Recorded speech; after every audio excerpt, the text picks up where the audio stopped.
eo amin'ny tontolon'ny fahasalamana kosa no anizantsika ny vaovao misa efatra monja ny allergologue eto amintsika na ny dokotera manampaizana manokana mikasika ny antsoina hoe allergie amin'izao vanim-potoana iainantsika izao anefa dia mihamaro ny olona ny tratriny izany allergie izany manazava mikasika nyty aretina ity ary ny docteur Noro Andrianay Voravelona ny andinindininy ary tsy fahazakan'olona anankiray zavatra tonga ny amina ao anatin'ny tontolo iainana io na zavatra mikasika azy ohatra hoe sakafo na zavatra hosorana na savony ampiasaina na zavatra foana ohatrany hoe ireny le odimoky ireny setroka amin'ny tomobila mandalo mampirehitra afo charbon fofona sigara zavatra hosorana koa indrindra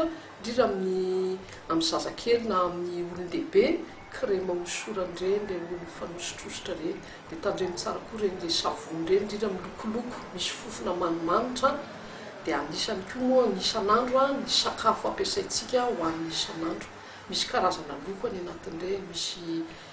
fanamboarana tsiron-kanina any anatin'ireny ary maro no tsy zakantsika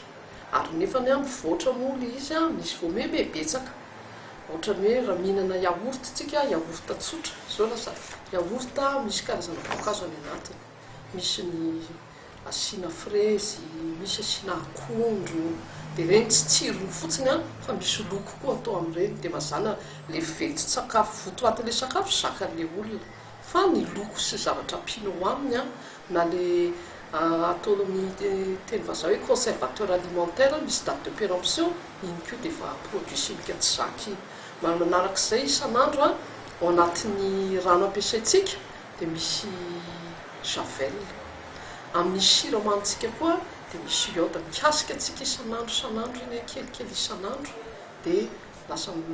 mamaly ny vatantenantsika misy zavatra hafa mikasika antsika hafa isan'andro dia le famaniny tsy fahazakana iny zavatra iny no ataontsika hoe allergie